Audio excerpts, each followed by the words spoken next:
Série informativa do IAB, especial 35 anos da Constituição da República Federativa do Brasil. Meu nome é Cláudio Araújo Pinho, eu tenho 55 anos, sou um homem branco, 1,88 m, calvo, e estou aqui para falar um pouquinho sobre os 35 anos da Constituição.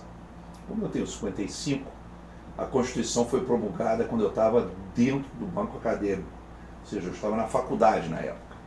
E depois, graças ao IAB, eu conheci e acabei fazendo amizade com muitos dos juristas, dos pensadores do direito que fizeram cada trecho, cada parte da Constituição Federal. Coube a mim falar sobre da ordem econômica financeira, os artigos 170 e seguintes, e eu trouxe a nossa jovem mocinha aqui para nos ajudar. Basicamente, a gente tem que pensar o seguinte: do texto originário do 170 e seguintes da Constituição, qual era o tipo de Brasil que se pensou na Assembleia Nacional Constituinte? O tipo de Brasil que se pensou na época era um Brasil 100% público. Então as telecomunicações eram públicas, a energia elétrica era pública, a exploração do petróleo era 100% pública e outros serviços eram 100% públicos. Na ocasião, a administração, administrar, segundo dizia Seabra Fagundes, é aplicar a lei de ofício. E essa era a mentalidade do servidor público no momento da elaboração da Constituição. Então se pensou um sistema tributário para uma área pública muito forte, se pensou no sistema todo matricial e quase que piramidal das questões hierárquicas das leis. Com a entrada da Constituição em vigor, em menos de 10 anos ocorreu o Consenso de Washington, veio o neoliberalismo e a necessidade da criação das agências reguladoras que permitisse que o capital privado entrasse na nossa economia. Gostaria que o ouvinte observasse que todas as emendas que foram feitas neste capítulo da Constituição, elas procuraram ajustar para que o privado pudesse ingressar mais na ordem econômica financeira.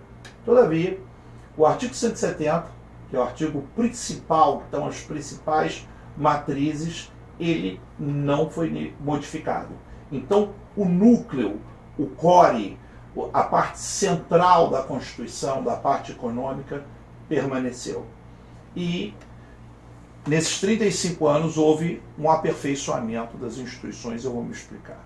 O artigo 171 foi revogado, era o que tratava da empresa nacional de capital privado, mas se por um lado essa discriminação que se obteve naquele momento para privilegiar a empresa nacional, hoje se preserva ela até na lei de licitações, quando você tem ali na 14.333, acho que, salvo engano, artigo 26, a preferência e prevalência de bens e serviços produzidos no Brasil. O 172, ele trata do interesse nacional. É muito interessante essa expressão, interesse nacional. Por quê? Porque alguns bens, como energia elétrica e petróleo, eles eram tratados como bens estratégicos. Desde a época do petróleo é nosso, desde a época das grandes construções de hidrelétricas, o que se falava era de bem estratégico. No quarto final do século XX, essa palavra bem estratégico foi abandonado de alguma forma pela doutrina nacional. O interesse nacional, que é uma expressão mais tênue, foi o que vingou na própria Constituição de 88, e hoje é bem interessante. Se fala em segurança alimentar, em segurança energética, mas eu desconfio que em pouco tempo retornaremos à expressão bem estratégico. Então, o bem, a segurança, o interesse e o bem estratégico são coisas diferentes e não há o bem estratégico protegido na Constituição de 88. O 173 da Constituição ele vai falando da intervenção do Estado no domínio econômico, ele fala da empresa pública, da sociedade de economia mista, desses órgãos da administração indireta, e ele foi modificado e permitiu uma criação de uma série de leis que vieram ali complementar o conteúdo. A 13.303, que é a lei das estatais, complementa o conteúdo, e ela é criada num momento de extrema tensão das relações com as empresas estatais, e desconfio que deva ser, de alguma forma, revisitada para a busca e efetivação do interesse nacional, como diz na própria legislação. A questão da proteção à concorrência, ela também vem num dos parágrafos da redação nova do artigo 173, apenas a lei 8884, que era a lei antitruste anterior de 94, ela adentra e coloca o direito antitruste no patamar do que eu chamo de tripé da economia, ou seja, esse tripé ele tem a ver com proteção ao consumidor, livre iniciativa e a modelagem do direito da concorrência. Tudo isso sem a gente esquecer o direito dos trabalhadores, os direitos sociais, como deve ser lido sempre no caput do artigo 170.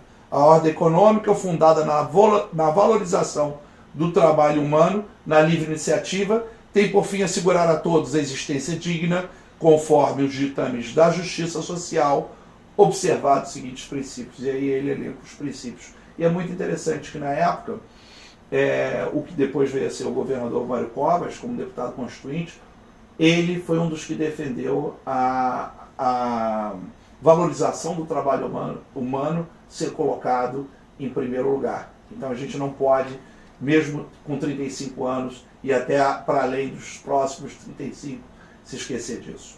O 174 ele fala do planejamento, ele trata que o planejamento é indicativo para o poder privado, ele é obrigatório para o poder público, e sentimos falta, eu acho que ao longo da Constituição, do planejamento de Estado. Pode ser que até a falta ou o abandono da expressão de bem estratégico nos colocou muito mais, às vezes, com políticas e planejamentos de governo, muito mais como políticas de Estado. E está na hora da gente voltar para a política de Estado. O 175, ele fala das concessões, e a gente criou uma lei de concessões. No artigo escrito depois eu vou elencar, nesses poucos artigos que tem da ordem econômica financeira, quantas leis foram feitas para dar completude ao posicionamento constitucional. O 176 vai tratar da mineração e o 177 vai trabalhar a exploração do petróleo.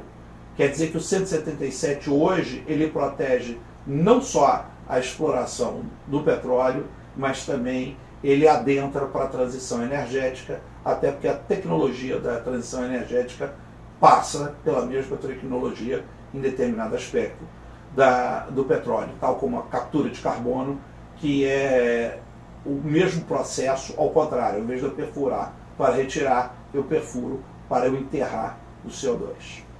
O 178, ele vai falar dos transportes aéreos, ele vai falar do transporte aquático e terrestre. Reparem, todas essas atividades econômicas, hoje, ou protegidas por uma legislação própria, protegidas por uma legislação própria, por agências reguladoras, onde funciona o privado e onde bem funciona o público. Em alguns setores, como o setor aéreo, e aí pegando emprestado o conceito do direito da concorrência, eu acredito que ainda falta a gente aprimorar as instituições para ter a dessegmentação.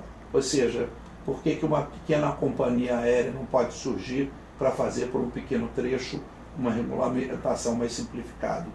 O Brasil é um manancial de potencialidades para serviços rodoviários e aeroviários e aquaviários.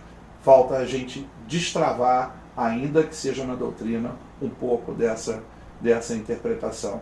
E assim a gente vai encerrando com os outros artigos dessa Constituição, colocando em que pese ela ter sido emendada e remendada, o núcleo da Constituição, não só da ordem econômica e financeira, mas em outros pontos, ele se mantém rígido, se mantém preservado.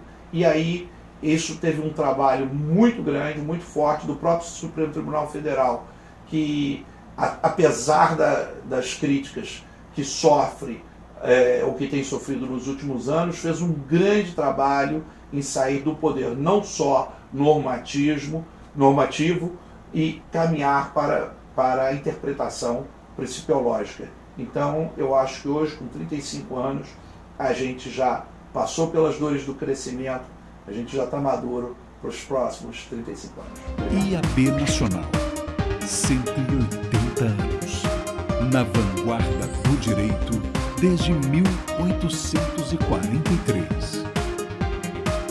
Associe-se.